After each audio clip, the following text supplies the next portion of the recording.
Very good morning my dear friends. নতুন আরেকটা ভিডিওতে তোমাদেরকে স্বাগত জানাই।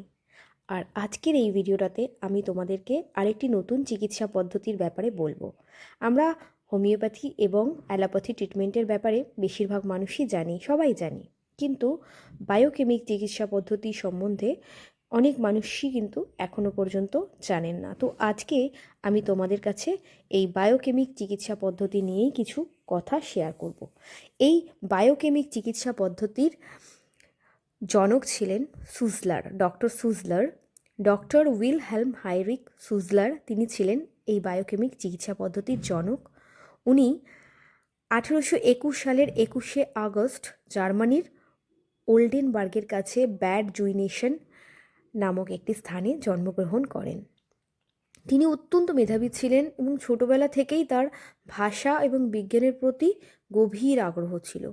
তিনি ল্যাটিন, গ্রিক, ফরাসি এবং ইংরেজি ভাষায় ভীষণ পারদর্শী ছিলেন। শুরুতে তিনিও একজন হোমিওপ্যাথিক চিকিৎসক হিসেবেই তার কর্মজীবন শুরু করেন।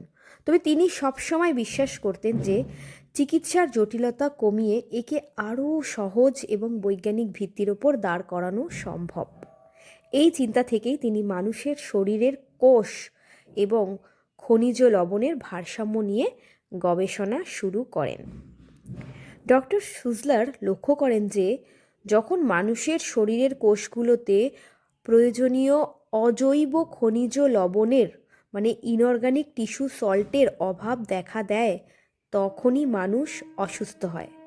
তিনি মৃতদেহকে পুড়িয়ে ভস্ম বা ছাই বিশ্লেষণ করে দেখেন যে শরীরে মূলত 12টি প্রধান খনিজ লবণ থাকে।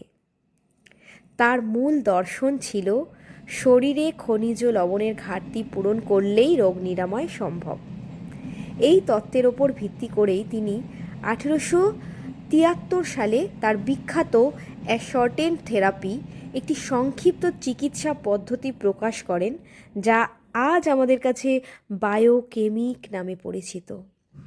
ডক্টর সুজলারের 12টি টিস্যু সল্ট হলো যথাক্রমে, আমি বলে দিচ্ছি নামগুলো: calcarea fluor, calcarea phos, calcarea sulph, ferrum phos, kali mur, kali phos, kali sulph, magnesia phos, natrum mur, natrum phos, natrum sulph, সাইলেসিয়া।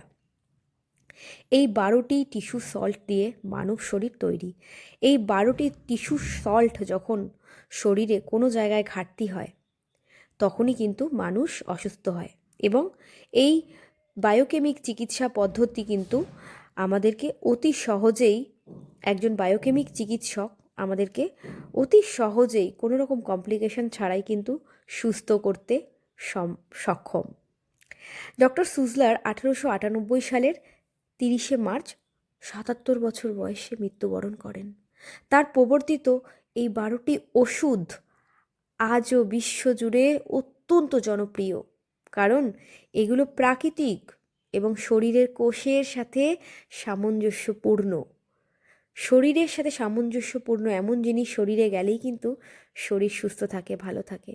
তিনি চিকিৎসা বিজ্ঞানে এক নতুন দিগন্ত উন্মোচন করেছিলেন, যেখানে ভারী রাসায়নিক ওষুধের বদলে শরীরের নিজস্ব খনিজ উপাদান দিয়ে রোগমুক্তির পথ দেখানো হয়েছে।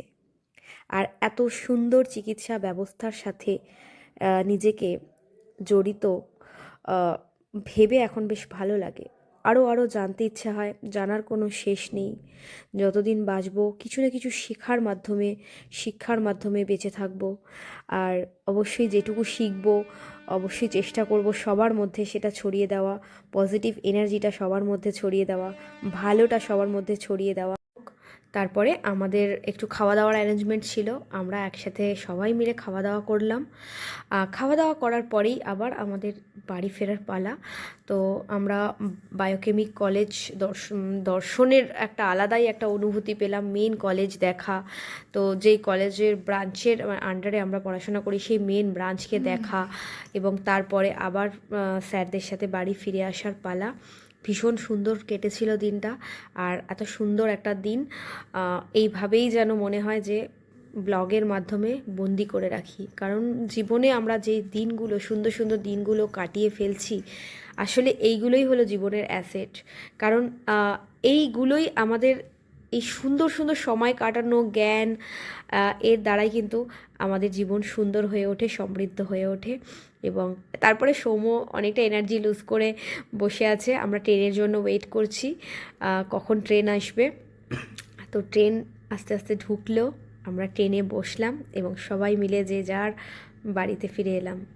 আর ভিডিওটা কেমন লাগলো অবশ্যই জানিও। আর এত সুন্দর একটা চিকিৎসা পদ্ধতির সাথে যুক্ত হতে পেরে ভীষণই ভীষণই ভালো লাগে, যে ন্যাচারালভাবেও যে মানুষ সুস্থ থাকতে পারে এবং কোনো রকম সাইড এফেক্টস ছাড়া মানুষ সুস্থ হয়ে উঠতে পারে। এই এই যে নতুন নতুন জিনিস প্রতিদিন শিখছি, জানছি, এটা জীবনকে আরও অনেক সুন্দর করেছে। ধন্যবাদ ঈশ্বর। হরে কৃষ্ণ। দেখা হবে পরের ব্লগে।